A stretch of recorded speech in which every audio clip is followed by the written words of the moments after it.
ವಿದ್ಯುತ್ ಪ್ರಸರಣ ನಿಗಮ ನೌಕರರ ಸಂಘದ ವಜ್ರ ಮಹೋತ್ಸವ ಕಾರ್ಯಕ್ರಮದಲ್ಲಿ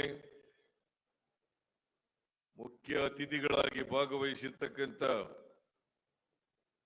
ರಾಜ್ಯದ ಉಪಮುಖ್ಯಮಂತ್ರಿಗಳಾದಂಥ ಡಿ.ಕೆ. ಶಿವಕುಮಾರ್ ಅವರ, ಇಂಧನ ಸಚಿವರಾದಂಥ ಕೆ.ಜೆ. ಜಾರ್ಜ್ ಅವರ, ಕ್ರೆಡಿಲ್ ಅಧ್ಯಕ್ಷರಾದಂಥ ಶಾಸಕರಾದಂಥ ಶ್ರೀ ರಾಜೇಗೌಡ ಅವರ, ಎಸ್ಕಾಂ ಅಧ್ಯಕ್ಷರಾದಂಥ ಅಜಂಪೀರ್ ಖಾದ್ರಿ ಅವರ,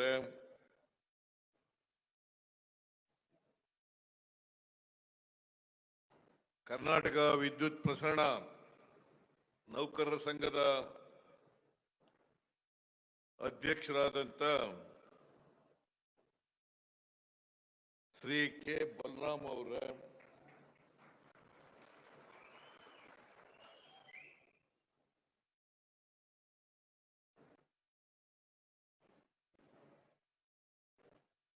ಅಪರ ಮುಖ್ಯ ಕಾರ್ಯದರ್ಶಿಗಳಾದಂಥ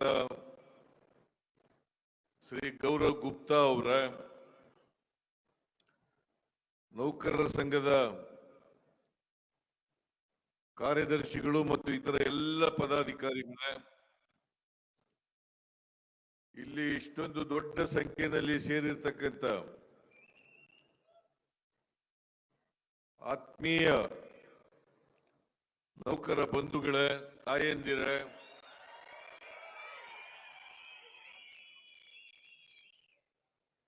ಮಾಧ್ಯಮದ ಸ್ನೇಹಿತರೆ,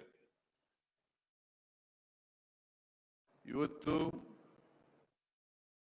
ಕರ್ನಾಟಕ ವಿದ್ಯುತ್ ಪ್ರಕರಣ ನಿಗಮ ನೌಕರರ ಸಂಘದ ವಜ್ರ ಮಹೋತ್ಸವವನ್ನ ನೀವೆಲ್ಲರೂ ಅತ್ಯಂತ ಸಂಭ್ರಮದಿಂದ, ಖುಷಿಯಿಂದ ಆಚರಣೆ ಮಾಡ್ತಾ ಇದ್ದೀರಿ.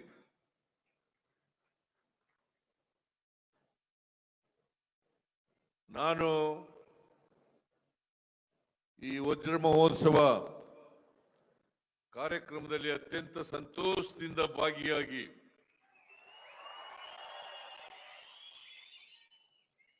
ಈ ವಜ್ರ ಮಹೋತ್ಸವವನ್ನ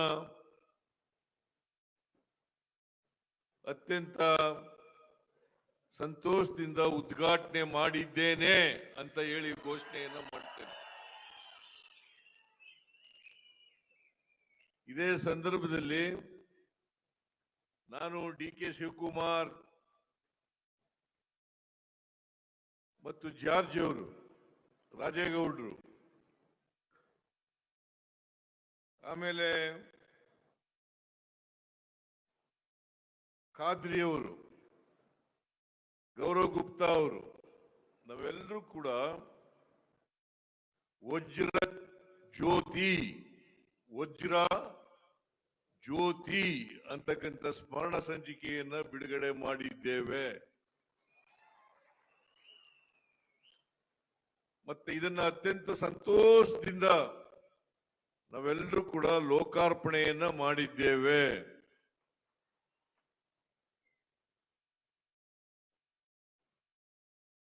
ಸಾವಿರದ 1964ನೇ ಇಸ್ವಿನಲ್ಲಿ ಈ ಸಂಘ ಪ್ರಾರಂಭ ಆಯಿತು. 64ರಿಂದ ಇವತ್ತಿನವರೆಗೆ ಸುಮಾರು 61 ವರ್ಷಗಳು, ಕಳೆದ ವರ್ಷಕ್ಕೆ 60 ವರ್ಷ ಆಯಿತು.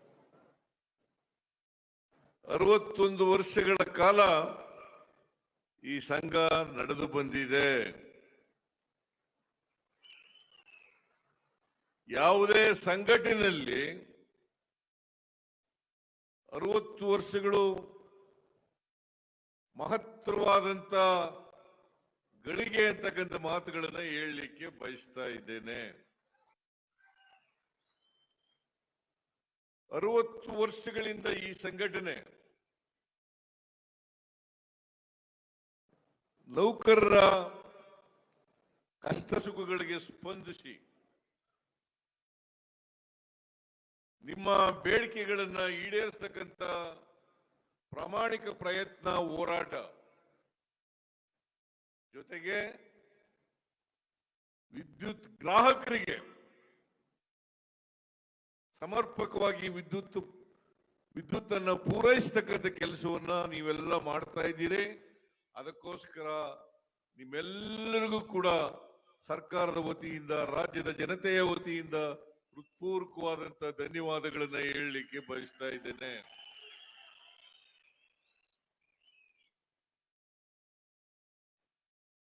ಸಾವಿರದ 1902ನೇ ಇಸ್ವಿನಲ್ಲಿ ದಕ್ಷಿಣ ಏಷ್ಯಾದಲ್ಲಿ ಮೊದಲನೇ ಬಾರಿಗೆ ಶಿವನ ಸಮುದ್ರದಲ್ಲಿ ವಿದ್ಯುತ್ ಉತ್ಪಾದನೆ ಆಯಿತು.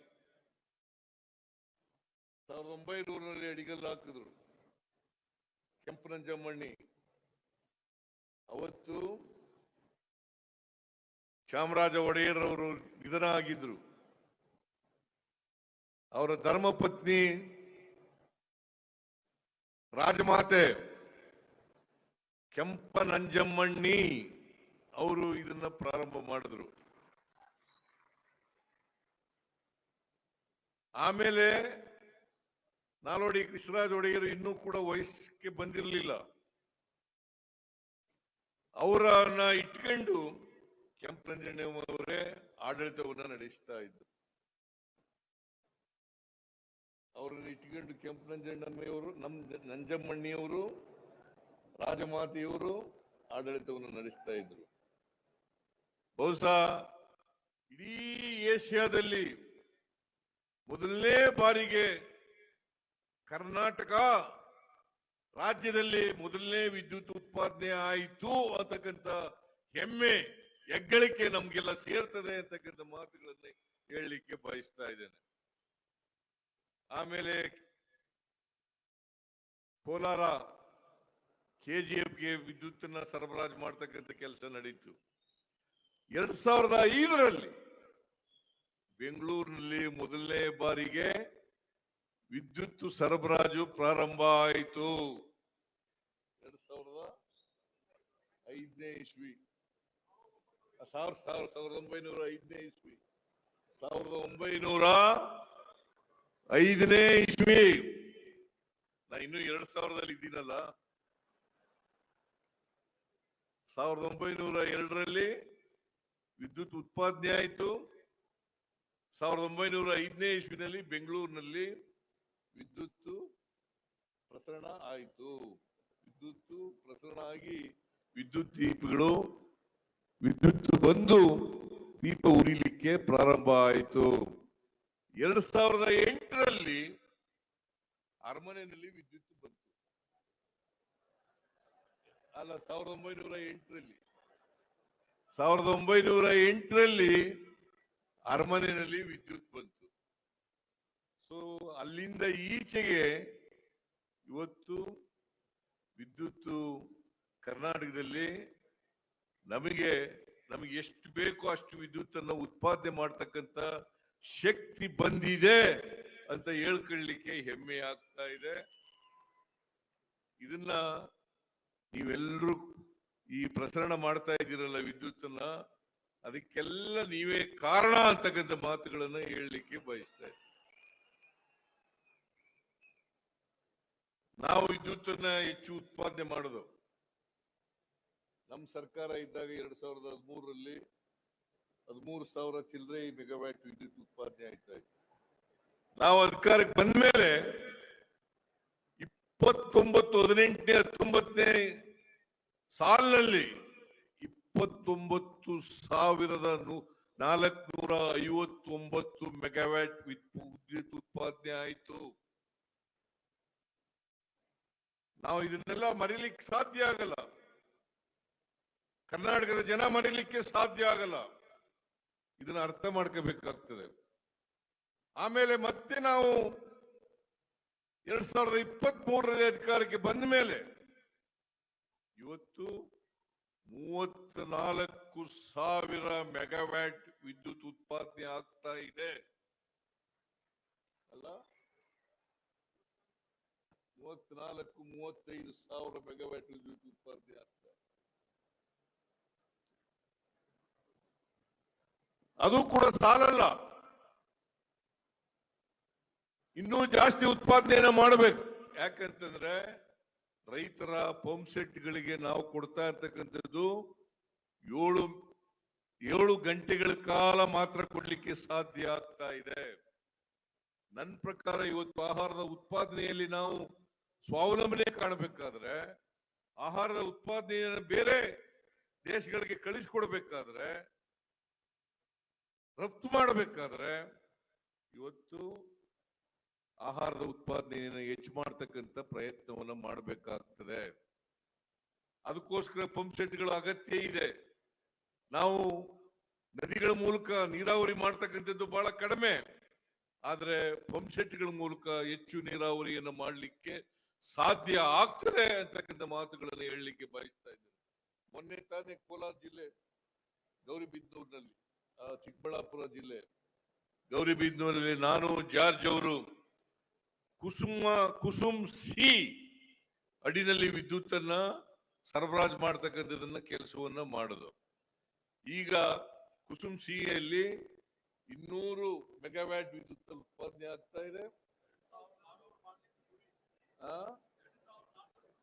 ಮುಂದಿನ ದಿನಗಳಲ್ಲಿ 2400 ಮೆಗಾವ್ಯಾಟ್ ವಿದ್ಯುತ್ ಅನ್ನು ಉತ್ಪಾದನೆ ಮಾಡಿ ಹಗಲೊತ್ತು 7 ಗಂಟೆ ವಿದ್ಯುತ್ ಅನ್ನು ಕೊಡ್ತಕ್ಕಂಥ ಪ್ರಯತ್ನವನ್ನ ನಮ್ಮ ಸರ್ಕಾರ ಮಾಡ್ತದೆ ಅಂತಕ್ಕಂಥ ಮಾತುಗಳನ್ನ ಹೇಳಲಿಕ್ಕೆ ಬಯಸ್ತೇನೆ.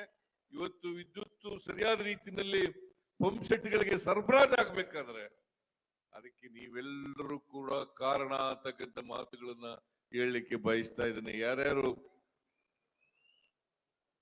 ಸಂಘಟನೆಯಲ್ಲಿ ಇದ್ದಾರೆ ಅವರೆಲ್ಲರೂ ಕೂಡ ಕಾರಣ ಅಂತಕ್ಕಂಥದ್ದು. ನಾವು ಇನ್ನು ಕೆಲವೇ ವರ್ಷಗಳಲ್ಲಿ 60,000 ಮೆಗಾವ್ಯಾಟ್ ವಿದ್ಯುತ್ ಅನ್ನ ಉತ್ಪಾದನೆ ಮಾಡತಕ್ಕಂಥ ಗುರಿಯನ್ನ ಇಟ್ಕೊಂಡಿದ್ದೇವೆ.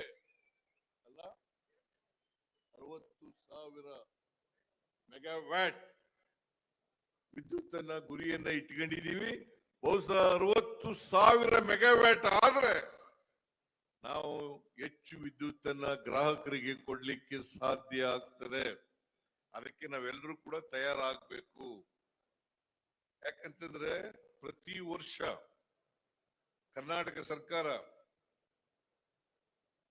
ವಿದ್ಯುತ್ ಪಂಪ್ ಸೆಟ್ಗಳಿಗೆ 19,000 ಕೋಟಿ ರೂಪಾಯಿಗಳನ್ನ ಸಬ್ಸಿಡಿಯನ್ನ ಕೊಡ್ತಾ ಇದೆ. 19,000 ಕೋಟಿ ಸಬ್ಸಿಡಿಯನ್ನ ಕೊಡ್ತಾ ಇದೆ. ನಾವು ಯಾಕೆ ಕೊಡ್ತಾ ಇದ್ದೀವಿ ಅಂತಂದ್ರೆ ಇದು ಪುಕ್ಕಟಿಯಾಗಿ ಕೊಡ್ತಾ ಇರ್ತಕ್ಕಂಥದ್ದು. ಆಹಾರದ ಉತ್ಪಾದನೆ ಆಗಬೇಕು, ರೈತರಿಗೆ ತೊಂದರೆ ಆಗಬಾರದು. ನಾವು ಸ್ವಾವಲಂಬನೆಯನ್ನು ಸಾಧನೆ ಮಾಡಬೇಕು ಆಹಾರ ಉತ್ಪಾದನೆಯಲ್ಲಿ. ಜೊತೆಗೆ ಬೇರೆ ದೇಶಗಳಿಗೆ, ಬೇರೆ ರಾಜ್ಯಗಳಿಗೆ ಆಹಾರವನ್ನ ಕಳಿಸಿಕೊಡ್ತಕ್ಕಂಥ ಶಕ್ತಿ ನಾವು ಬರಬೇಕು ಅನ್ನೋ ಕಾರಣಕ್ಕೋಸ್ಕರವಾಗಿ ನೀವೆಲ್ಲರೂ ಕೂಡ ಬರೀ ನಾನು ಒಬ್ಬನೇ ಅಲ್ಲ, ಆಹಾರ ಕೊಡ್ತಕ್ಕಂಥವ್ರು ಬಡವರಿಗೆ ನೀವೆಲ್ಲರೂ ಕೂಡ ಕಾರಣರು ಅಂತಕ್ಕಂಥ ಮಾತುಗಳನ್ನ ಹೇಳಲಿಕ್ಕೆ ಬಯಸ್ತಾರೆ. ಅದರಿಂದ ನಾವೆಲ್ಲರೂ ಕೂಡ ಪ್ರಾಮಾಣಿಕವಾಗಿ ಕೆಲಸ ಮಾಡಬೇಕು.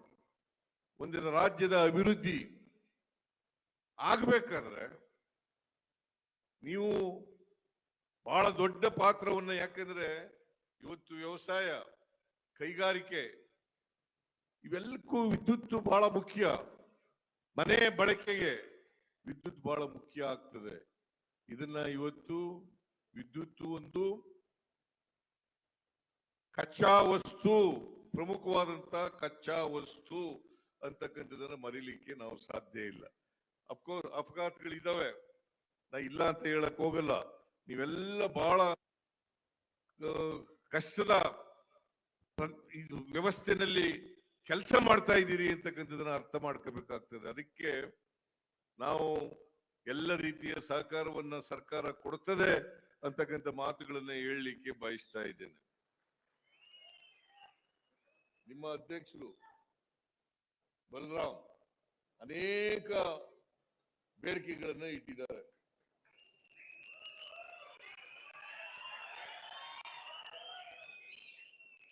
ಅನೇಕ ಬೇಡಿಕೆಗಳನ್ನ ಇಟ್ಟಿದ್ದಾರೆ. ನಾನು ಅದಕ್ಕೆ ಹೇಳಿದೆ, ಏನಪ್ಪಾ ಬಹಳ ದೊಡ್ಡ ಬೇಡಿಕೆಗಳನ್ನ ಇಟ್ಬಿಟ್ಟಿದೆಯಲ್ಲ ಅಂತ. ನಾವು ಯಾವಾಗಲೂ ಕೂಡ ನಿಮ್ ಜೊತೆ ಇರ್ತೇವೆ, ನೀವು ನಮ್ ಜೊತೆ ಇರ್ಬೇಕಷ್ಟೇನೆ. ನಿಮ್ ಜೊತೆ ಇರ್ತೇವೆ.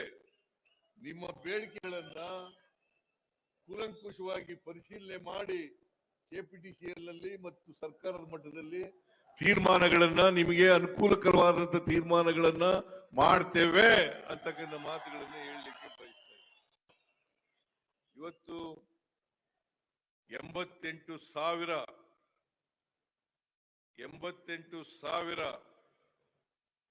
ನಿಮ್ಮ ಸ್ಟ್ರೆಂತ್ ಕೆಪಿಟಿಸಿಎಲ್ ಮತ್ತು ಸುಮಾರು 35,000 ಖಾಲಿ ಇದ್ದಾವೆ ಅಂತೇಳಿ ನನಗೆ ಈಗ ಗೊತ್ತಾಯ್ತು. ಇವನ್ನೆಲ್ಲ ಕೂಡ ಹಂತವಾಗಿ ಭರ್ತಿ ಮಾಡ್ತೇವೆ ಅಂತಕ್ಕಂಥ ಮಾತುಗಳನ್ನ ಹೇಳಲಿಕ್ಕೆ ಬಯಸ್ತಾ ಇದ್ದೆ. ಹಂತವಾಗಿ ಕೆಲಸವನ್ನ ಮಾಡುತ್ತೇವೆ. ಈಗ ನಮ್ಮ ಸರ್ಕಾರ ಇದೆಯಲ್ಲ, ಕೊಟ್ಟ ಮಾತಿನಂತೆ ನಡ್ಕೊಳ್ತಕ್ಕಂಥ ಸರ್ಕಾರ. ಈಗ 5 ಗ್ಯಾರಂಟಿ ಯೋಜನೆಗಳನ್ನ ಕಳೆದ ಸಾರಿ ಕೊಟ್ಟಿದ್ದು 2013ರಿಂದ 18ರವರೆಗೆ ನಾವು ಸರ್ಕಾರದಲ್ಲಿದ್ದು, ಆಗ 165 ಭರವಸೆಗಳಲ್ಲಿ 158 ಭರವಸೆಗಳನ್ನ ಈಡೇರಿಸಿತು. ಈಗ 593 ಭರವಸೆಗಳಲ್ಲಿ 242 ಭರವಸೆಗಳನ್ನ ಈಡೇರಿಸಿದ್ದೇವೆ. 5 ಗ್ಯಾರಂಟಿ ಯೋಜನೆಗಳನ್ನು ಕೂಡ ಜಾರಿ ಕೊಟ್ಟಿದ್ದೇವೆ. ಅದರಿಂದ ನಮ್ಮ ಸರ್ಕಾರ ನುಡಿದಂತೆ ನಡೆದ ಸರ್ಕಾರ, ಮಾತನ್ನ ಉಳಿಸಿಕೊಳ್ತಕ್ಕಂಥ ಸರ್ಕಾರ. ಇವತ್ತು ನೀವೇನು ಬೇಡಿಕೆಗಳನ್ನ ಇಟ್ಟಿದ್ದೀರಿ, ಒತ್ತಾಯಗಳನ್ನ ಇಟ್ಟಿದ್ದೀರಿ, ಆ ಒತ್ತಾಯಗಳನ್ನೆಲ್ಲರೂ ಕೂಡ ಪರಿಶೀಲನೆ ಮಾಡಿ ನಿಮಗೆ ನ್ಯಾಯಯುತವಾದಂತ ಎಲ್ಲ ಬೇಡಿಕೆಗಳನ್ನು ಕೂಡ ಈಡೇರಿಸತಕ್ಕಂಥ ಪ್ರಾಮಾಣಿಕ ಪ್ರಯತ್ನವನ್ನ ನಾವು ಮಾಡ್ತೇವೆ. ಮುಂದಿನ ದಿನಗಳಲ್ಲಿ ನಾವೆಲ್ಲರೂ ಕೂಡ ಸೇರಿ ಈ ರಾಜ್ಯವನ್ನ ಅಭಿವೃದ್ಧಿಯತ್ತ ಕೊಂಡೊಯ್ತಕ್ಕಂಥ ಪ್ರಯತ್ನವನ್ನ ಮಾಡೋಣ. ಅದು ನಮ್ಮೆಲ್ಲರ ಜವಾಬ್ದಾರಿ. ಬರೀ ಇಲಾಖೆಗೆ ಸೀಮಿತ ಅಲ್ಲ, ಇಡೀ ರಾಜ್ಯದ ಜವಾಬ್ದಾರಿಯನ್ನ ನಾವೆಲ್ಲರೂ ಕೂಡ ಒತ್ಕಬೇಕಾಗ್ತದೆ. ನೀವು ಬರೀ KEB ನಲ್ಲಿ ಕೆಲಸ ಮಾಡ್ತಕ್ಕಂಥ ನೌಕರರಷ್ಟೇ ಅಲ್ಲ, ಬೇರೆ ಕೆಲಸನೂ ಕೂಡ ಮಾಡಬೇಕಾಗ್ತದೆ. ಮತ್ತೆ ಈ ಎಂತದು 358 ಜನ 300 ಪೌರ ಕಾರ್ಮಿಕರು, 358 ಜನ ಪೌರ ಕಾರ್ಮಿಕರು ಇದ್ದಾರೆ. ಅವ್ರನ್ನೆಲ್ಲೂ ಕೂಡ ಪರ್ಮನೆಂಟ್ ಮಾಡಬೇಕು ಅಂತೇಳಿ ನಮ್ಮ 357 532 ಓಕೆ, 532 ಜನನು ಕಾಯಂ ಮಾಡೋಣ.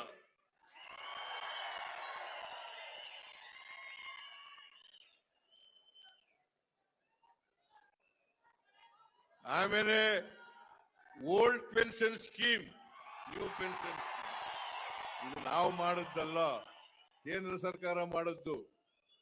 ನೀವು ಸ್ವಲ್ಪ ಅರ್ಥ ಮಾಡ್ಕೋಬೇಕು. ಇದು ನಾವು ಮಾಡದ್ದಲ್ಲ. ಏನಪ್ಪಾ ಬಲರಾಮ್, ಏನಯ್ಯ ಶಿವರಾಮ್, ನಾವು ಮಾಡಿದ್ವಾ? ನಮ್ಮ ಸರ್ಕಾರ ಮಾಡಿದ್ದ ಕೇಂದ್ರದಲ್ಲಿ? ಇಲ್ಲಿ ಮಾಡಿದ್ವಾ? ಇದು ಕೇಂದ್ರ ಸರ್ಕಾರ ಮಾಡಿತ್ತು. ಅದನ್ನ ನಾವು ಚರ್ಚೆ ಮಾಡಿ ಮ್ಯಾನಿಫೆಸ್ಟೋನಲ್ಲಿ ಜಾರಿ ಮಾಡೋಣ ಅಂತ ಹೇಳಿದೀವಿ. ಇನ್ನೂ ಕೂಡ ಚರ್ಚೆನಲ್ಲಿದೆ. ಅದನ್ನ ಚರ್ಚೆ ಮಾಡಿ ನಿಮ್ಗೆ ಅನುಕೂಲಕರವಾದಂತ ತೀರ್ಮಾನವನ್ನ ಮಾಡ್ತೇವೆ ಅಂತಕ್ಕಂಥ ಮಾತುಗಳನ್ನ ಹೇಳಲಿಕ್ಕೆ ಬಯಸ್ತಾ ಇದ್ದೇನೆ. ಅದರಿಂದ ನಾವು ನೀವೆಲ್ಲ ಹೊರೋಣ, ಈ ರಾಜ್ಯದ ಜವಾಬ್ದಾರಿ ಹೊರೋಣ. ಯಾಕಂದ್ರೆ ನಮ್ಮ ಸಮಾಜದಲ್ಲಿ ಬಡವರಿದ್ದಾರೆ, ಶ್ರೀಮಂತರಿದ್ದಾರೆ.